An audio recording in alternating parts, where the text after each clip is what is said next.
Assalamualaikum warahmatullahi wabarakatuh. Ketemu lagi bersama Bapak di mata pelajaran informatika kelas 10. Pada kesempatan kali ini Bapak akan menjelaskan materi tentang VLOOKUP dan LOOKUP pada Microsoft Excel. Ya, langsung aja kita mulai.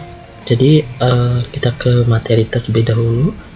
VLOOKUP atau biasanya disebut dengan vertical lookup adalah fungsi pada Excel yang digunakan untuk menampilkan data dari sebuah tabel yang disusun dalam format vertikal. Nah, ini dia sintaks atau rumusnya, yaitu ada sama dengan VLOOKUP, lookup value, table array, call index number, dan range lookup. Nah, lookup value ini apa? Lookup value ini adalah nilai yang dapat ditentukan dalam kolom pertama dari tabel referensi. Jadi dapat berubah sebuah nilai, referensi, atau juga teks. Nah, selanjutnya ada table array. Jadi table array ini adalah tabel informasi atau referensi. Tabel ini dapat berupa range atau nama range. Nah, selanjutnya ada call index number. Ini adalah nomor kolom pada tabel referensi yang akan dihasilkan atau dikembalikan nantinya. Dan yang terakhir ada range lookup. Jadi range lookup ini bersifat opsional ya, dapat bernilai true atau false. Nah, ini selanjutnya untuk yang lookup atau horizontal lookup sebenarnya hampir sama ya, hampir mirip banget ya, hanya berbeda di datanya. Yang data yang disusunnya itu dalam bentuk format horizontal atau ke samping gitu. Rumusnya pun sama. Yang pertama berbeda hanya sama dengan VLOOKUP yang tadi itu VLOOKUP. Nah, sekarang diketikkan sama dengan LOOKUP. Terus ada lookup value, table array, call index number, dan juga range lookup. Kurang lebih sama semuanya.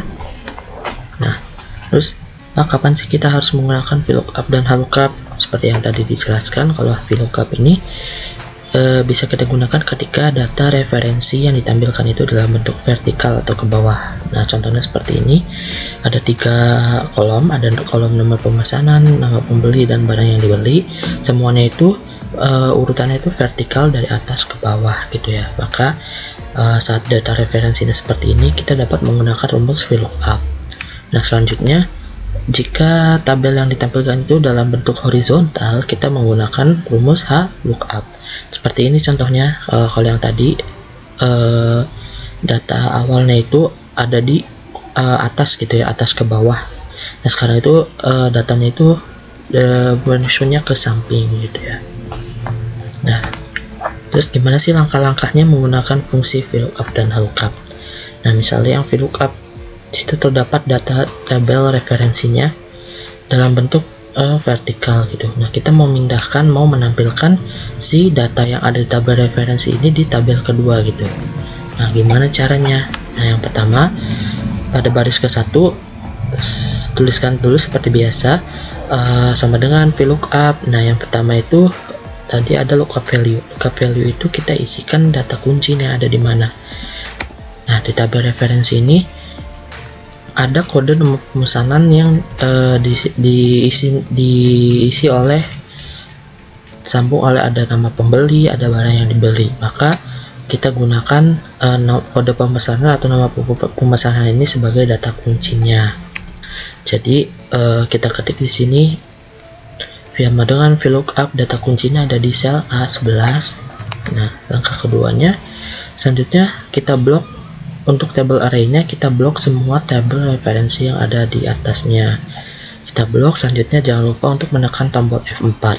Maka rumusnya akan menjadi sama dengan VLOOKUP A11 titik koma atau koma. Maka nanti di sini ada range table referensinya yang ketika ditekan tombol F4 akan muncul lambang dolar. Artinya di sini tabelnya sudah terkunci gitu ya.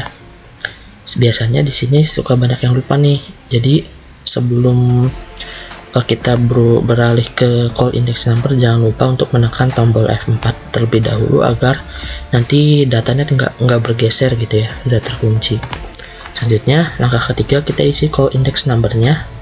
Nah, di sini kan ada 3 kolom. Untuk menampilkan nama pembeli di sini kita harus menggunakan kolom nomor berapa?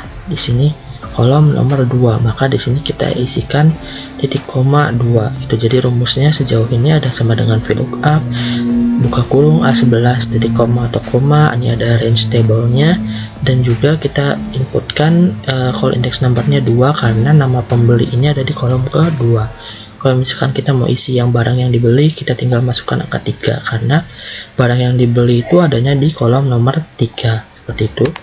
Kemudian langkah terakhirnya, nah, untuk menghindari kesalahan data, maka pada range lookup ini dapat kita ketikkan false. Kenapa ketiknya false enggak true gitu? Karena sebenarnya hampir 90% dibilang ya, jarang kita akan menggunakan true gitu. Karena data kuncinya itu pasti biasanya akan sama gitu. Kapan kita akan menggunakan false, kapan kita akan menggunakan true?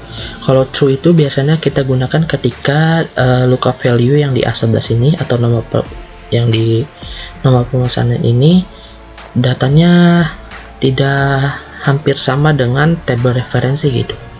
Jadi nggak sama persis kayak tabel referensi, tapi menyerupai gitu. Maka kita di sini bisa menggunakan true. Kalau ini kan nomor pemesanannya udah sama yang tadi nah yang di sini ya udah sama kan, 104 ada 104, 103 ada 103. Maka itu datanya kan udah sama dengan tabel referensinya gitu. Makanya kita di sini ketikan yang false aja. Makanya tadi kayaknya hampir nanti kalian pasti bakalan seringnya menggunakan false gitu. Maka kita ketikkan di sini false untuk rumus terakhirnya. Nah, nanti hasil akhirnya dia akan menampilkan tabel dari data referensi yang di atas. Selanjutnya kita tinggal drag aja ke bawah, maka akan muncul semua data-data dari tabel referensi gitu. Nah, ini dia rumus akhirnya sama dengan VLOOKUP. A11 tadi itu ada lookup value-nya, kemudian ada table array yang ditekan F4, maka dia akan muncul lambang dolarnya yang artinya dia udah terkunci. Kemudian ada call index number, ini merupakan kolom numbernya ada di berapa. Kemudian ada range lookup-nya, di sini ada false gitu ya. Nah, selanjutnya kalau lookup bagaimana Pak? Sebenarnya lookup hampir sama ya, Bapak bilang hampir sama. Hanya yang berbeda itu tabel referensinya dalam bentuk horizontal gitu. Nah, seperti di sini contoh nomor pemesan, nama pembeli itu kan datanya menyamping ke kanan. Kemudian kita mau isi nama pembeli yang ada di tabel kedua ini. Caranya gimana? Sama seperti yang tadi, bedanya kita masukkan rumusnya sama dengan lookup, terus masukkan data kuncinya. Yang pertama ini ada di ini ada di E11. Sekarang kita masuk di E11. Nah, kan nanti selanjutnya kita tinggal blok lagi tabelnya, kemudian kita tekan F4, jangan lupa sampai akhirnya data itu terkunci gitu ya, sampai muncul tanda atau lambang dolar. Selanjutnya sama seperti yang tadi, kita tentukan call index number-nya. Misalnya kita mau isi nama pembeli itu ada di kolom bukan kolom ya, ini masuknya baris, ada di baris keberapa. Karena ini datanya horizontal, kita pakainya kan yang baris gitu. Nah, di sini ada di baris keberapa nama pembelinya, ada di baris ke-1, kedua. Maka kita di sini call index number-nya kita isikan 2 gitu ya. Selanjutnya langkah terakhirnya seperti tadi, kita tentukan range lookup-nya, kita ketikkan false aja karena data value lookup value-nya sudah sama seperti data referensi atau tabel referensinya. Kemudian hasilnya nanti kan seperti ini, tinggal ditarik ke bawah maka akan muncul semua gitu ya. Nah, ini rumus akhirnya sama dengan lookup F11 atau E11 tadi ya, salah. Ini ada lookup value-nya, kemudian ada table array itu range table-nya, yang ditekan F4 maka akan muncul lambang dolar. Kemudian ada call index number atau nomor kolomnya atau nomor barisnya tadi ada di nomor 2. Kemudian ada range lookup-nya kita isikan false karena sudah sama gitu ya. Nah, jadi seperti itu. Dan untuk lebih jelasnya kita langsung aja buka Microsoft Excel-nya. Nah, di sini kita ulang ya dari awal. Nah, kita mau menampilkan nama pembeli dari data referensi yang ini. Karena ini data referensinya bentuknya vertikal, maka kita gunakan VLOOKUP. Langsung saja kita klik VLOOKUP, buka kurung, kita tentukan lookup value-nya ini, data kuncinya kita menggunakan nomor pemesanan, maka kita klik di sini A11 ya. Selanjutnya titik koma atau koma tergantung settingan komputer kalian. Kalau di sini Bapak titik koma, maka kalian ketik titik koma. Untuk table array-nya kalian blok aja data referensi atau tabel referensi yang ada di atasnya dengan cara klik dan tahan mouse-nya ya. Untuk men-drag kalian langsung aja dari tengah di sini kita blok. Nah, tahan semuanya kita blok. Kemudian lepas dan jangan lupa untuk pencet F4 sampai dia akan muncul tanda dolar seperti ini, artinya tabelnya sudah terkunci gitu ya. Selanjutnya titik koma lagi, call index number, nama pembeli itu ada di kolom keberapa? Di sini ada kolom ke-1, kolom kedua, kolom ketiga. Untuk menampilkan nama pembeli berarti ada di kolom kedua. Selanjutnya kita isikan call index numbernya itu ada 2. Yang terakhir range lookupnya, karena nama pemesanan data kunci atau lookup value-nya itu sama angkanya dengan tabel referensi, maka kita isikan yang false aja. Nah, ini gunanya untuk menghindari kesalahan data. Jangan lupa tutup kurung dan kita klik enter. Maka akan muncul nama Kevin 104. Benar nggak Kevin? Iya benar. Selanjutnya kita tinggal tarik aja. Kita bisa klik 2 kali di sini atau kita tarik ke bawah. Nah, seperti ini. Nah, bagaimana tandanya kalau ini berhasil gitu ya? Selain ini bisa muncul semua, misalnya kalian di sini mau ganti nomor pemesannya, misal kalian mau ganti di sini nomor jadi nomor 105. Nah, maka dia akan ikutan berganti gitu, 105 Putri. Nah, seperti itu. Untuk yang barang yang dibeli seperti kayak gimana untuk mengisinya, kurang lebih sama. Untuk lebih cepat langsung aja kita klik ke sini VLOOKUP, buka kurung, buka value-nya kita sama menggunakan data kuncinya yang ini. Titik koma kita blok lagi tabelnya, jangan lupa untuk tekan F4, titik koma atau koma, call index number berarti barang yang dibeli ada di kolom ketiga, kita ketik 3 di sini. Kemudian range lookupnya kita ketikkan false gitu, tutup kurung, enter. Nah, maka dia akan berubah gitu. Nah, seperti itu. Kita coba lagi ubah nomor pemesanan, sini misalnya jadi 102. Nah, maka dia keikutan berubah gitu ya. Kemudian selanjutnya kita mau coba yang lookup, ini kita hapus dulu. Nah, sebenarnya caranya tidak jauh beda. Kita ketik di sini lookup,